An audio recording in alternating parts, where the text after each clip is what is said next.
So wait, cool. do you edit this? Um, Generally, no. Okay. I just let I just Let it roll.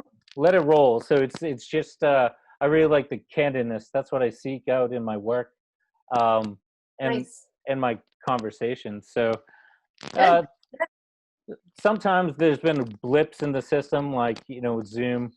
I just let it Right. roll, and Okay. you know maybe edit it in black and white. I love black and white. So I did I too. yeah. Are those your photos behind you? Yes, yes. Those are beautiful. I Thank love you. that.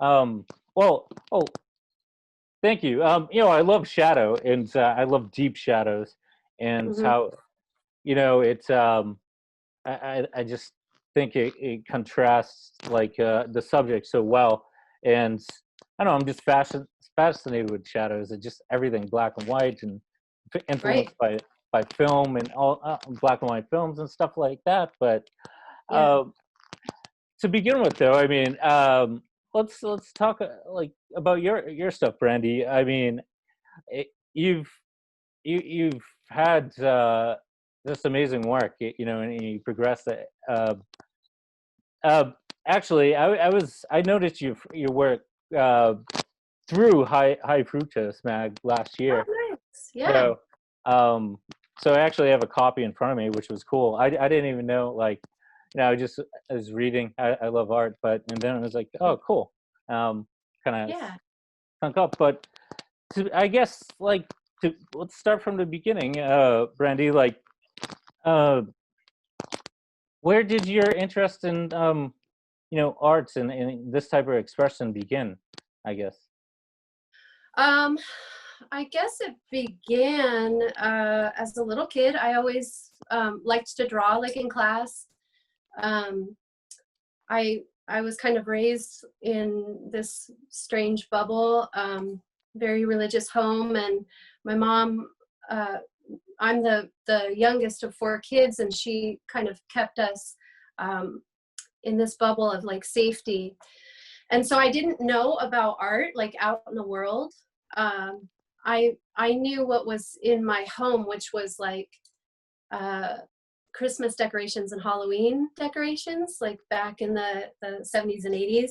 Mm. And I was obsessed with that stuff. I would like during those times, my mom would decorate the entire house with the old like die cut Halloween and Christmas stuff. And I just remember being obsessed with it and like really going through the house like on a tour and like studying that stuff. And it really got me interested in drawing and coloring books and all that stuff. So it was very early that I was drawn to art in some capacity.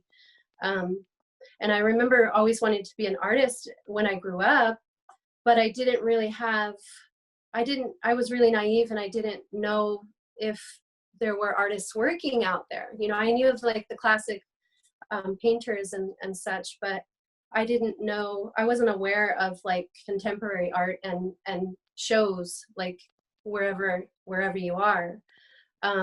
So I just kind of did it on my own and just loved it. And it was a place for me to express and to kind of go in and focus on and kind of just be with myself, you know? Mm. And so as I got older and that kind of what didn't go away, that want, that interest, I just kept going and it turned into what I do now. Which is cool. It's like, you can take you have these interests when you're younger. You never know where they'll take you, but they Yeah. never leave you. There's Yeah. always that child self within you, and that's why I love artists and creatives in general. What I've noticed is through the people I've talked to so far, they never let that go. They let it develop, and they continued Right. to explore that child self and develop Yes. a chosen medium. And I find Right. it so fascinating that because a majority of the world kind of like we get to adulthood and like settle into maybe some mid-management jobs and stuff like that, and um, That's what I thought I was gonna do. Oh man. You know? Yeah, yeah. Yeah, So you you grew up on the West Coast, right? SoCal? right. Okay, I'm not too Uh, familiar, but yeah, I grew up in Anaheim, cool. California, like 15 minutes away from Disneyland. Oh, cool. Yeah, There's the Disney influence as well. right. Yes, Did you very much. often go there, or? Um, Not as often as I wanted to, but we did, the few times that we did go, it made a huge impact on me. And also, like I always, I grew up with the classic Disney cartoons and like Pinocchio and Alice in Wonderland, and those things were hugely impactful. But also going to Disneyland those few times, like I can remember so much of it, and just being immersed in that world that otherwise was on the TV or on a movie screen. um, it that never left me. Mm. So that was a huge influence on me. Hmm. I can imagine. Well, I can see that type of kind of alternative world in your paintings as well. That how could I say uh, maybe fantastical a bit, like Like that. if that Yeah, yeah, but also within what I observe, which I really connect to, is the darker side too. It's not just the fluffy kind of fantastical well to repeat myself, I don't know. I love it. Yeah. I love it. No, I always take that as a compliment. People who pick up the more ominous side of my work, because it's so easy on the surface. It's fluffy and candy and light and cute, but there's a lot underneath it that is based on the heavier side of life, and the harder emotions that we go through as humans. And that's basically what I draw from. That, Mm, like the emotions that I'm feeling is what I'm trying to convey in the work. mm. So I always take that as a compliment that people can see that. Oh yeah, Thank no, you. I'm attracted to that type of work. It's like Right, like in my work, I love shadows, and right. Yeah, back when I was younger, I was attracted to kind of like reading Edgar Allan Poe and right. horror, classic horror. So it's like Yeah, I do see a bit of that too in your stuff, yeah, which is yeah. cool. Yeah. I like that you are drawn to such shadow, because that's basically where I start my work. The painting process is through the shadow first, and Oh, kind of cool. pull it out of that. Yeah. So I'm curious too. Did you go to school for art, or did you self study, or you? I How did you? self-studied. Yeah. Cool. How do I you I develop the process, I guess? um as I said before, like I just kind of did art on my own. I looked at books, children's books, like growing up were huge for me, and I kind of just drew from that as I got older. And I would just look at stuff. So as I was in high school or after high school, I started kind of coming out of that bubble, and getting a few books and just kind of studying what I liked, the things that I liked, very particular of what I like, and just kind of trying to emulate that, or build my own story on that, pick up things that I wouldn't say there were tips, because if you look at a finished painting, you can't tell how somebody got there. But I would just try and emulate that stuff, and just kind of find a way to make it look that way.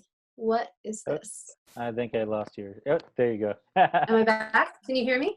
Yes, yeah. Okay. There's that glitch I was talking about. Right. Yeah. Yeah. I get notifications and stuff, not from anything other than my phone. I don't like carrier stuff. I don't know. So I just kind of looked at stuff, and tried to make it look cool, and get better, as I went along. And I took a few classes here and there, a life drawing class or a beginning drawing class. But maybe I maybe I took 3 classes Mm. my whole life. And then I just studied other artists. Like when I was learning how to paint or teaching myself how to paint, I looked a lot at Camille Rose Garcia and Alphonse Mucha, and just some of the works that I was drawn to, you know. So I just built from there. It's impressive though that, like, well, for me it's impressive to see such like detailed and refined work. My stuff, like, I don't know, maybe I don't have the discipline, like, or focus to really focus on like evolving my lines, or maybe I'm just, I kind of live in the abstract, so my painting's just like and That's easy. I just love kind of more like a neo-expressionist kind of style of just free expression, get my emotions out Right. on like Yeah. canvas or a notepad or something. But Uh-huh. it Do you use color in your paint? Like, are you like wildly colorful, or what? How is it compared to your photographs? well, it's that I just love black paint. Like, once again, maybe that's my my morbid sensibility, but I'll just go with like black and white. But I mean, people are like, oh, you should try color. I'm like, oh, maybe blue. I'm attracted to blue. Like, Mm-hmm. but generally I just do like, I was trying to see if you can see this. All black. Yeah. Just go Yeah. for it. Yeah. But it was like, I love that. I love the control, trying to also control like a brush stroke and like that condensed blackness is kind of like uh, minimalist, but also just like kind of my soul lingering in like in the middle of a page, or you know, or the canvas. Wow. Yeah, So yeah. I kind of break it down into the subconscious aspect of things, but Mm-hmm. Yeah. so I've never shown my But, paintings, but mhm, my photographic stuff has been picking up, so I've been kind of busy with that stuff. But that's uh, great. so when did you? Well, enough about my quasi paintings. I don't know, but so when did you first show like your work to like a gallery or like in public in general? Um, my friends told me about these art shows that were over a weekend span in LA, and that was in 2000. I want to say 3 or 4. So I submitted a few things. At the time, I wasn't painting like this. I didn't know how to paint. I was working in ink, black ink, and in like watercolor and some acrylic. And so at the time, I had these pieces, small pieces, you know, that I was working on just for myself, and they picked them up and they wanted to show them, and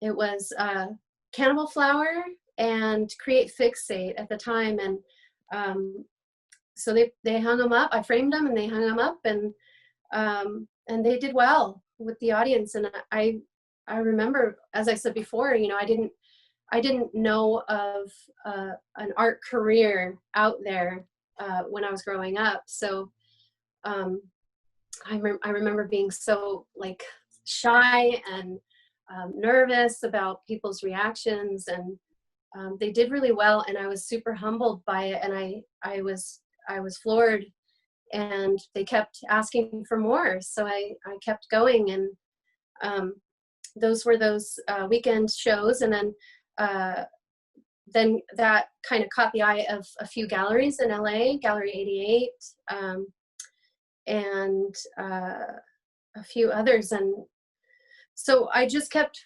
going, and at the time, it was about 3 or 4 years that kept going, and then the recession hit in 2008, right? Yes, yeah. And that totally changed everything in the art world, but I kept going, I kept going and working and putting stuff up, and I just kept going. I didn't stop.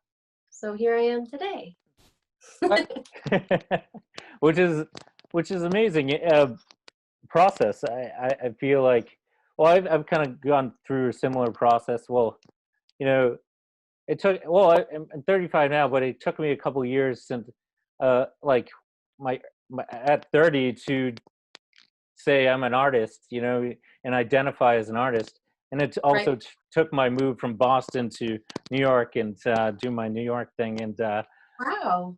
to discover my craft, because before I think in my, you know, I grew up in Mass, and I think I felt hindered by my you know, friends and family that I grew up with. Yeah, they never really identified me as an artist or respected, Right. my Yep. internal self. So I at the point I of can relate to that. yeah, yeah. Yeah. So it's like, I don't know, through the conversations I've had, it's like you have to follow that internal instinct of, this is, I got to do this no matter what. And Right. Wow. that A big move like that. That's so scary. oh, To yeah. follow that. It's not just like, oh, I'll go right here. That's a big scary move. Yeah, particularly it's like New York was so, like, it was like this big gigantic, like kind of like metaphorical beast, like in Right. a fairy tale. You have to, the heroine has to fight like the beast, whatever mystical thing. Could be a witch too, I don't know, but Totally. Yeah. Yeah. It's like the big scary thing that you're afraid of. You have yeah. to face And I it was head like, on. exactly, you gotta just go, this is what I gotta do. And And a lot of people don't do that, like you were saying about following that dream or that want. A lot of people don't do that and don't have the luxury of finding what that is. mm, A lot of people do just kind of need to get a job or have circumstances that don't allow that. So um, it's a hard thing to do, but when you do it, it's so worth all of the pain and struggle and hardship, and insecurity. now are you so, oh, just so now I guess at this point, could you consider yourself just a full-time artist, right? That is your profession, correct? Yeah. But Yeah. how long would you say it took to become, to just fully um make a living, I guess, off of your art? Um, at the beginning, when I first started showing, I was working a job full time Hmm. and doing the art after I got home. So it was full time at work and then full time at home. And I did that until I was about 30. And my circumstance was that my mom got sick with lung cancer, and she needed some aid. And at the time, my work was doing well enough where I was having some income with that. And so I really had to look at what I wanted to do, and also give time to, take care of my mom. And so I quit that job. I quit the full-time job, and it was really scary. And my husband and I made that decision, and I was able to go take care of my mom. And then after she passed away, I just kept on with the art, and now I'm full time. It's a lot. It's a lot of work. Art takes a lot of time. So I'm like, I don't have any time, for to just kind of like read a book, at leisure or whatever. I'm full time. So Mm. I'm very grateful. Did you did I did you just recently have a show in Rome? Was it, or Did. Yeah. In October last year, in Rome at hmm, Dorothy Circus Gallery. how was that? How was that reception? Oh, did you fly to Rome? And Yes, I oh, did. cool. Yeah, we were able to fly out, my husband and I. It was great. I didn't know what to expect, Mm. showing with a new gallery, a solo exhibition at a new gallery so far from LA. Um, I didn't know what to expect, but the people there were amazing and received me very well. It was a lot different than in LA in that, it was a smaller show, but the reception and the understanding and the like insight into my work was really deep, there. And I was blown away by that. And I really appreciated that, that Mm. the people there were so warm and welcoming, Mm. I didn't know what to expect. It could have been crickets, but it was a great show. It was good. Oh, that's great. Was that your first international showing? That was the first solo exhibition that I had internationally, but I've shown around the world for a while now, but I've never had a solo exhibition that I went to, Oh, yeah, yeah. You kind of so ship off a piece or so. yeah, right. Yeah. Cool. Well, I don't know. I hit a blank. Sorry. That's okay. um,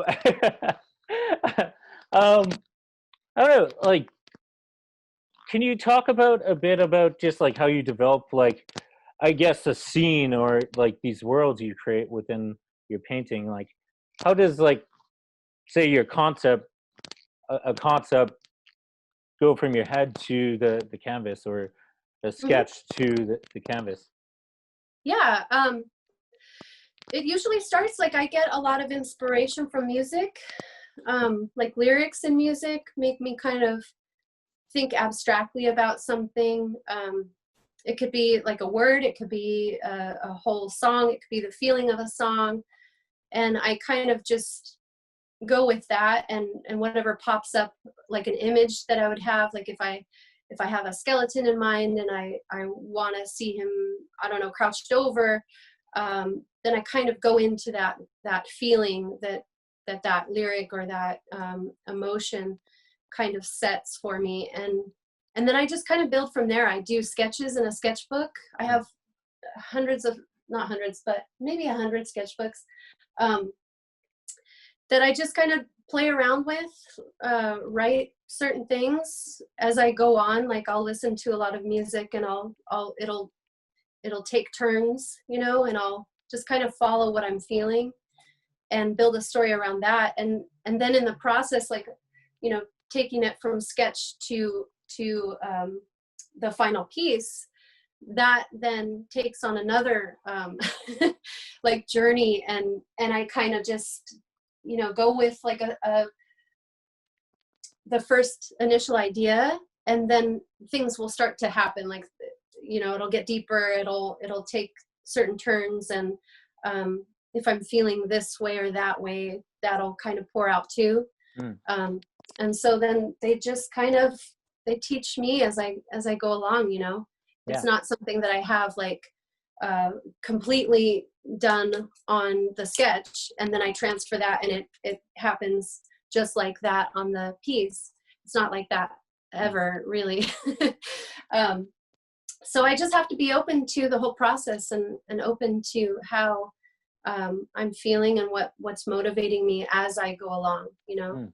And there's not a lot of control in that. I heard you say that about your painting. Um, that's really hard, but I think when I was younger, my work was very controlled. Mm. I wanted to like have it down as a sketch and transfer it to the final piece. I wasn't as open to the process. I wasn't in tune with myself, or maybe trusting myself as much. So Mm. I wanted it to be very structured and very controlled. But as I get older, I find so much more value in being open to the process, and being open to learning about what's coming out subconsciously, Mm. because otherwise I'm just kind of stifling it. I'm not listening to it. Yeah, So makes sense. Totally. yeah. Um, But when you're looking for the control, it's scary. You know, you could make mistakes, or, you know, it won't turn out, and you'll have spent all this time doing something and then hate it at the end, you know?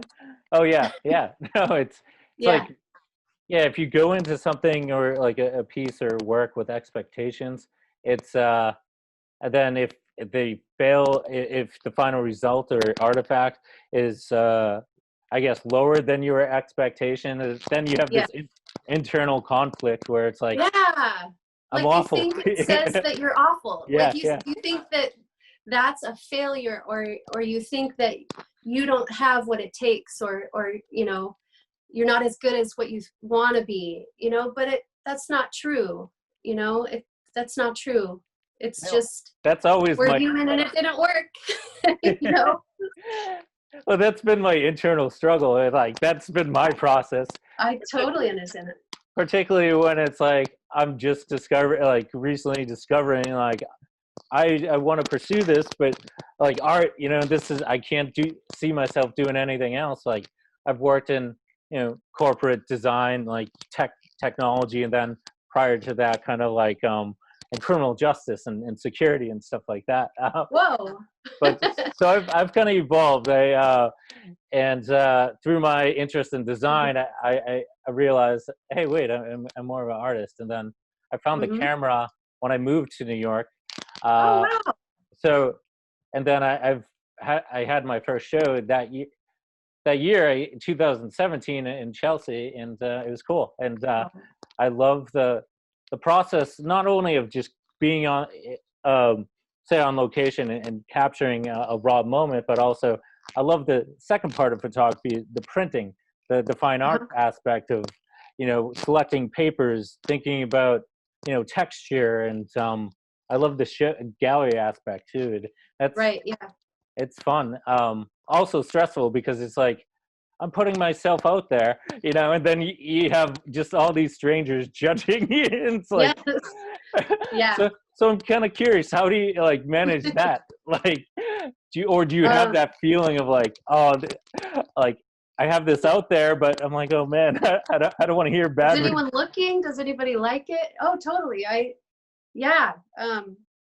Like I was saying, the first few shows that I did, I was so down on myself. Like, you know, no one's gonna care. You know, it's not classic. It's, you know, and kind of you take those insecurities to inside. Like you say, like, if nobody likes it or if it doesn't sell, then that means I'm gross. You know, Yeah. that means I'm a failure. Or and I totally I go through that. You know, I'm human, and I have insecurities, and uh, you know, I just, as I get older, you know, I have more trust in myself, meaning this is for me. You know, the whole process of making art, um, seeing it through, failing if you do, or even the success of being shown, or um, sales, the whole process is something that I wouldn't give up. You know what I mean? This means everything to me. Art means everything. Expression means everything to me.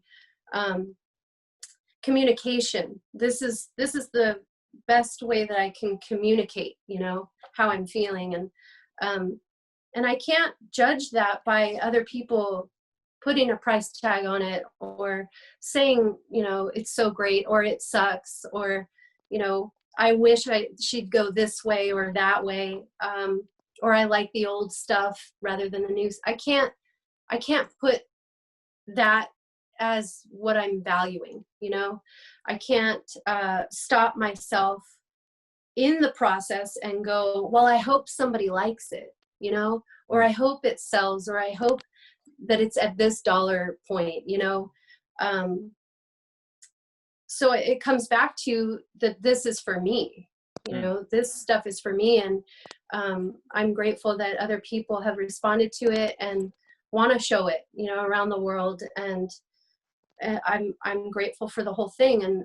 And when shows or pieces, certain pieces don't do as well as others, or it seems like people aren't responding to certain things, that's hard. That's really hard, and it will attack insecurity. But it's those moments that I have to be here for myself and realize that this is my process, and this is part of the journey that I'm on, and I can't just curate it to be all successes. I have to be here with the lows too, and see myself through it, and really put the value on, this is my process. This is something that I love, that I care about, that I nurture. It's harder to do that than to put the value on other people's approvals. It takes work. It takes a lot of work to get there, and to be there for yourself if you fall or fail. And as I get older, I am doing better at that. Rather than when I was younger, I just like, if there was a failure or a insecure moment, where I felt like there were crickets out there, nobody was responding, I would kind of beat myself up and tell myself that I wasn't good enough. But that's one way of looking at it. That's one way that I could do it, or I can change it and say, I value what I get to do.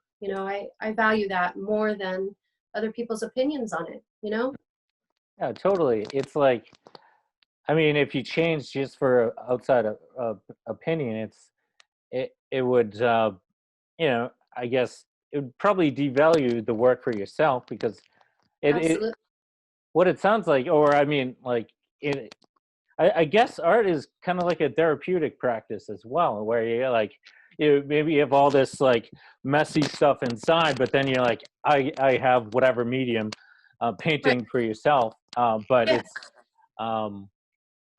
it's so it's like, then when you take it to like that like external level of showing it, and putting it in public, in the public forum, it's like, oh, I'm so vulnerable. But then it seems like, yeah, over time you just get used to the critiques, the feedback or whatever, the Yeah. critics, and continue to evolve your art, because what else are you going to do? You're not going to let, Exactly.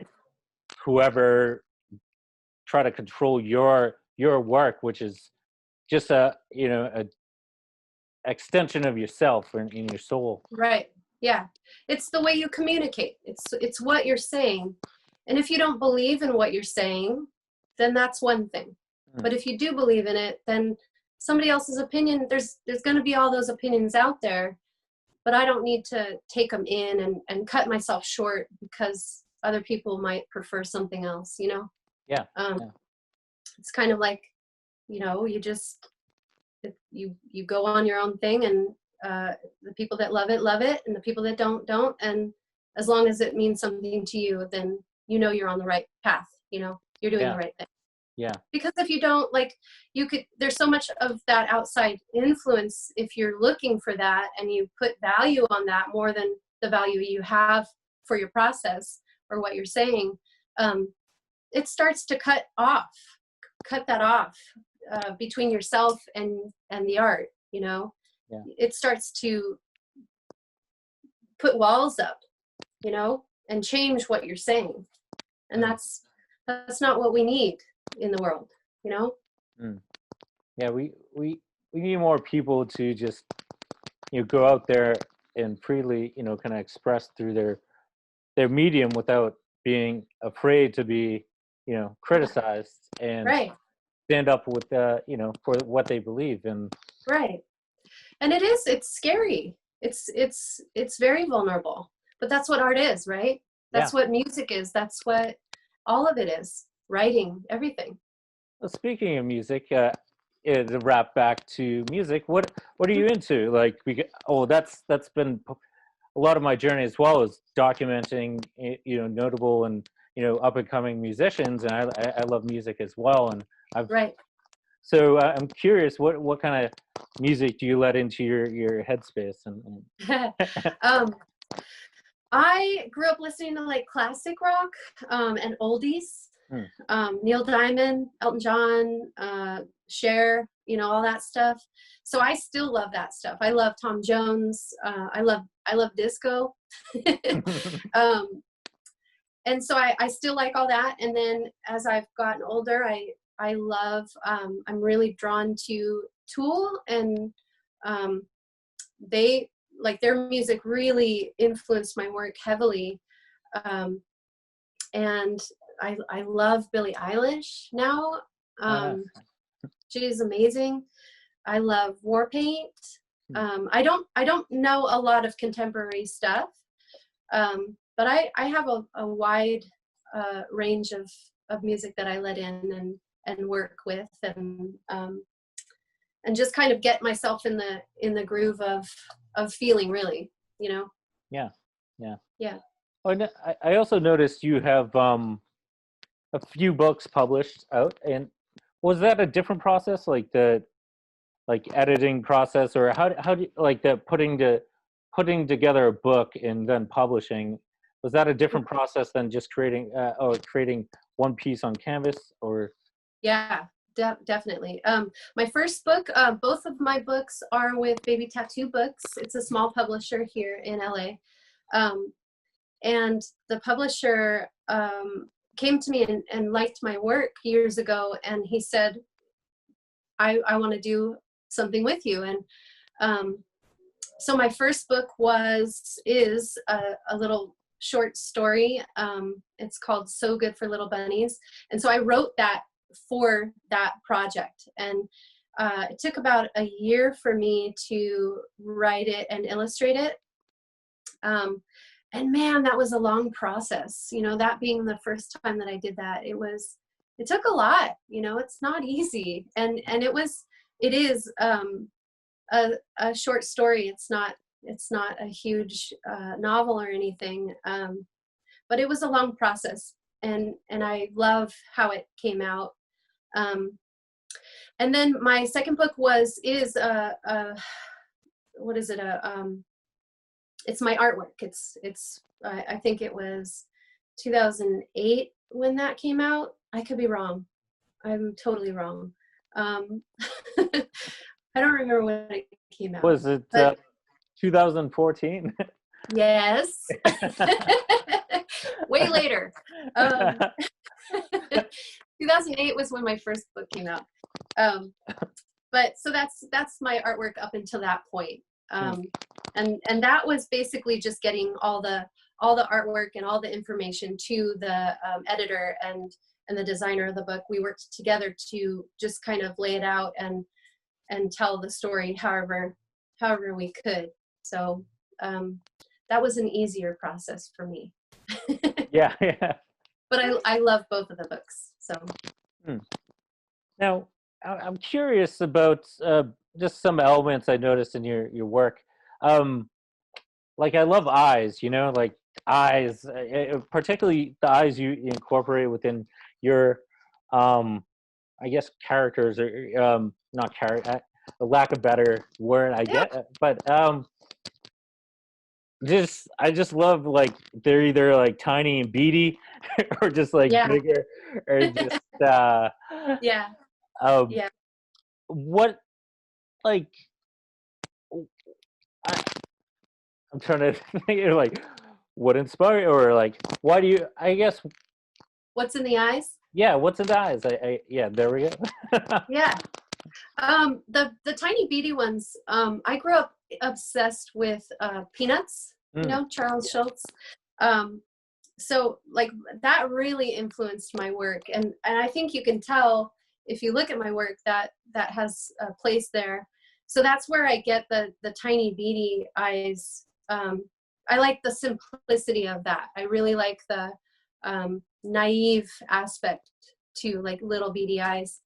And then the bigger eyes, I love that too. I like that there's more emotion in that. There's more of a story in that. There's I can show like sorrow in that, or sadness, feeling.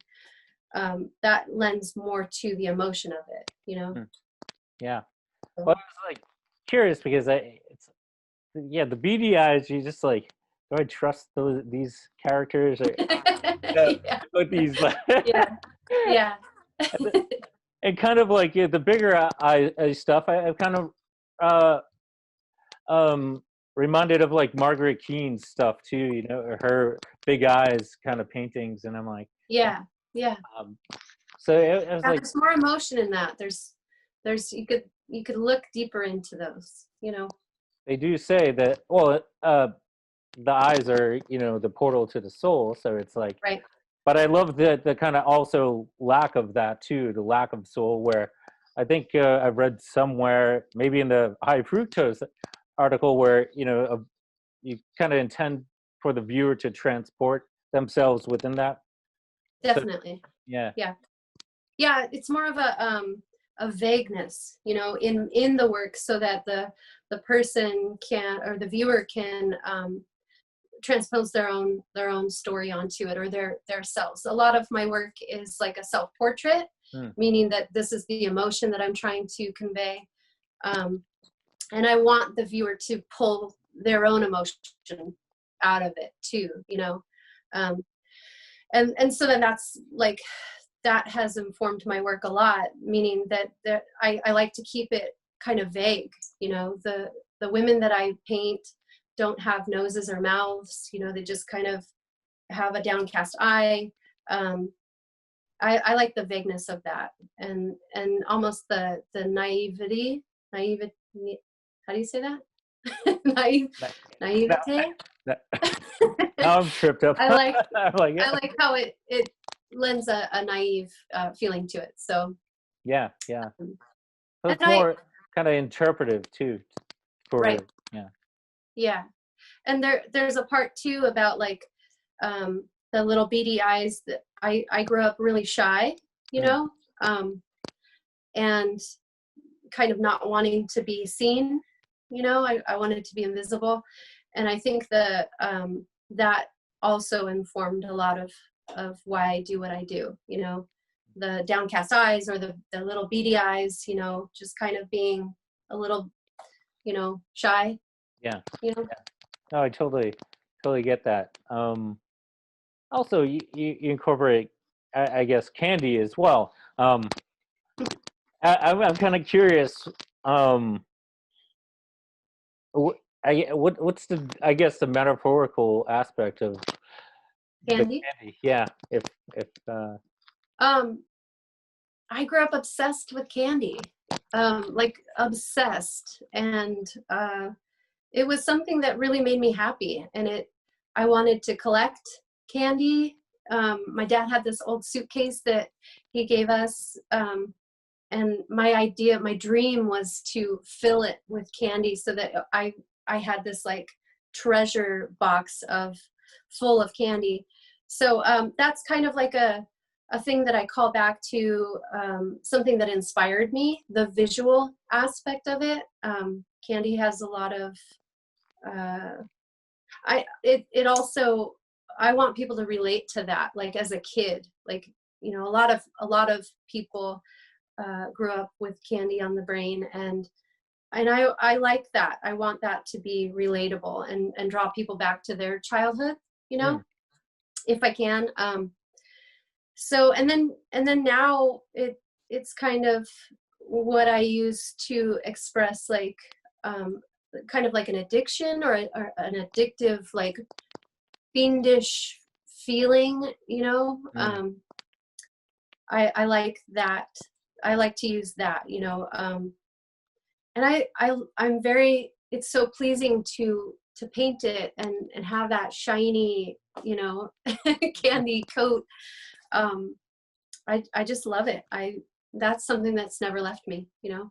Well, it's like, when I look at it, one of the images of the candy, it's like, I really want to eat it, but then you kind of know you'll be poisoned by it too.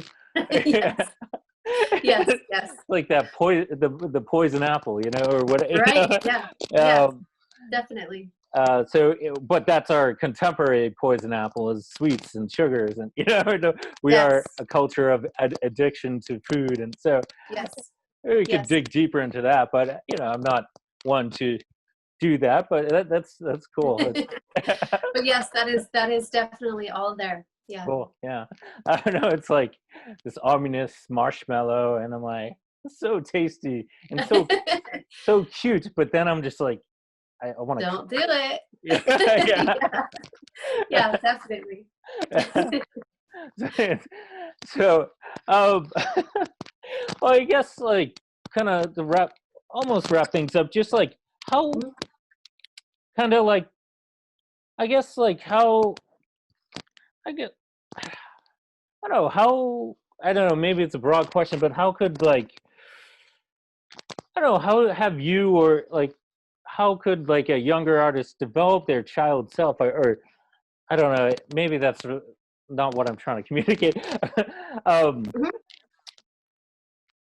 I guess yes. Well, through the ups and downs of life as we grow, older, it's like how do you keep with that child self? I guess, and develop it into your work because a lot of us, in general, as humans, kind of lose that child self where you used to dream about I want to be an astronaut or something, whatever, and then become kind of middle management. Yeah, yeah. But how do you how would how have maybe uh, how would one like a younger artist continue to develop that?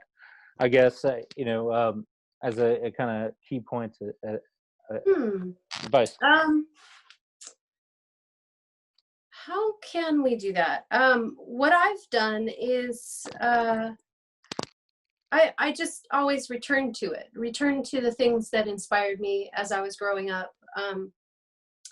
I never stopped loving the Halloween decorations or the Christmas stuff and the children's books that I poured over as a kid. I still have a lot of those, or if I don't, then I've bought them again, um, and just stayed connected to that. I think I identified throughout my life that was basically my happy place, that childlike self was was really my true spirit, Mm, and um yeah, life is hard, and there's so many things that crush that or threaten that, and um make you want to disconnect from that, and kind of put that away in a lot of ways.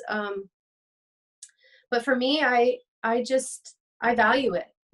I think it's very important, and that's why in my work, I want people to return to that, to remember that, or to have that nostalgic feeling of their themselves, and their experiences and their times before the world told them that it wasn't appropriate to be a kid in a lot mm, of ways. Um, our experiences mold us, and there's a lot of experiences that are rough and um, kind of rob that child spirit and those hopes and dreams. But I think it's completely important to stay connected with that, and if you've become disconnected with it, to really take time to remember it and kind of go back into it and give it space mm. in your mind and bring yourself to that, because um, otherwise I think it's sad to lose that. I think it's sad to put a cap on that, or put a hard shell around it, and build these walls against it. um, I think we lose a lot in that. I think we're all little kids, all of us, and especially creatives. I think that's something that we value and can draw from, because that was before the world kind of turned us into some chewed up thing, Yeah, yeah, um, and it goes back to that thing about your expression. If you believe in what you say and you value that, you're on the right path, you know, cool. rather than changing it to fit the world, you know. Yeah, yeah.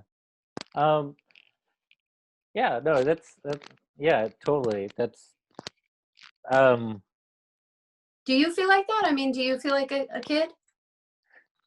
Yeah, no, I I feel like you know, I just turned 35 and 2 weeks ago or Oh, already happy birthday. almost a month, actually almost a month ago, April 30th. Oh Like, man. whoa, May's flew flew by, but Yeah, I still feel, you know, 18 or probably. right. Actually, I feel, I don't know. It's weird because I like myself now better than I did when I was younger. So, you know, I had to deal with all my internal stuff, and I love where I've been going in the last few years with camera That's great. work, art, and I think I feel better about myself now.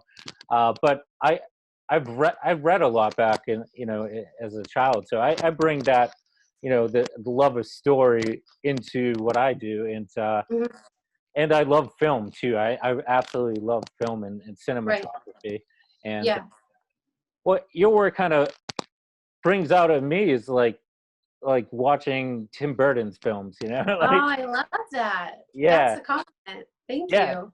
yeah. It's That's great. like these alternative, fantastic worlds, but also dark, you know, like Right. Yeah. yeah, and it's like Edward Scissorhands, you know. I just love Hmm. those Brilliant. brilliant Brilliant. Yep. characters and worlds he created. Well, Yeah. initially sketched and then created these brilliant worlds in cinema, and Yeah.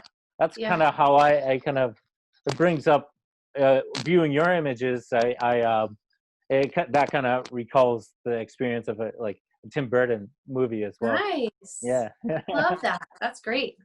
but but yeah, I feel like to I feel like yeah, I'll never let go of that child self because I think it's the most important uh, part of you know, a human soul, I guess. Because if you take yourself too seriously or just go in the grind of work, home, and just trying to support yourself with or just pay a mortgage or something, or you know, Yeah. maybe support some you know, children as well. But y- you know, it's, well, given though a lot of people don't have the mind, like creative mind, you know, I feel like it would be Right. more of a crime if a super creative person were held into that like box, you know, imprisoned Right. into that grind, you know. Yeah. So I'm also just fortunate that I've been given the opportunity or to just explore myself and my craft. So um, Definitely. I I just look forward to seeing what I can, or pushing myself to new levels. That's what I want to go as well. Definitely. Yeah. But just kind of, oh, just one final question, I guess. So, uh, where any any new projects coming up, or do you, any new shows? Well, I know things are kind of put on a hold, but anything, I don't know, any new Coming up. so yeah, any new solo Yeah. stuff or yeah. Yeah. Actually, there's a group show coming up at my gallery in Corey Helford in downtown LA in July, that I have a piece in. Actually, the art world that I'm involved in didn't really stop. I mean, the galleries have switched in quarantine to virtual shows. Yeah. So the my gallery didn't stop. Um, and then I'm also working on these. This is a big piece that I'm working on for my next big solo show in 2022. Hmm. So that's going to be at Corey Helford Gallery in downtown LA, Cool. and I'm already started on that. I've been really inspired. These drawings behind me will be part of that show. And other than that, I'm just going to be working. I'm going to be doing my best um, and just exploring and keep going. You know, Cool. Yeah. Yeah. getting better, hopefully. Yeah. Yeah. That's all we can hope for is to Yes. evolve into the better stages of Yes. things. Yes. And well, I wish you, you know, more success, and Thank you. I look forward to seeing more work and articles I can dive into, and get me back Yes. into my those fantastical worlds I used to read about. Yes. And, uh, Yes. Until then, I mean, I'm online. I'm on Instagram and Facebook and Twitter, at Brandi Milne. Um, so you can see what I'm doing. I do a lot of process stuff. I do yeah, like videos of my process, and just share my world that way. yeah, yeah. You just gotta get out. I get it out. Well, thank you. Well, Uh, I wish you all success too. Very happy that you are exploring your stuff too in every way that you are. oh, thank you so much. Yeah, I hope I can find contentment, you know, with or you know some more more confidence. But yeah, I've gotten some great feedback from people, and it's That's been great. encouraging. So Good, good. we'll see Well, where thank you this for goes. having me. Well, Thank you for this. thank you for your time. I hope I didn't interrupt too much of it of your creative time, but No, this was great. Thank you. take care, and hopefully everybody's well as well. Yes, you too. Take care. Bye. All right. Bye bye. There's the This is awkward. the part where we go.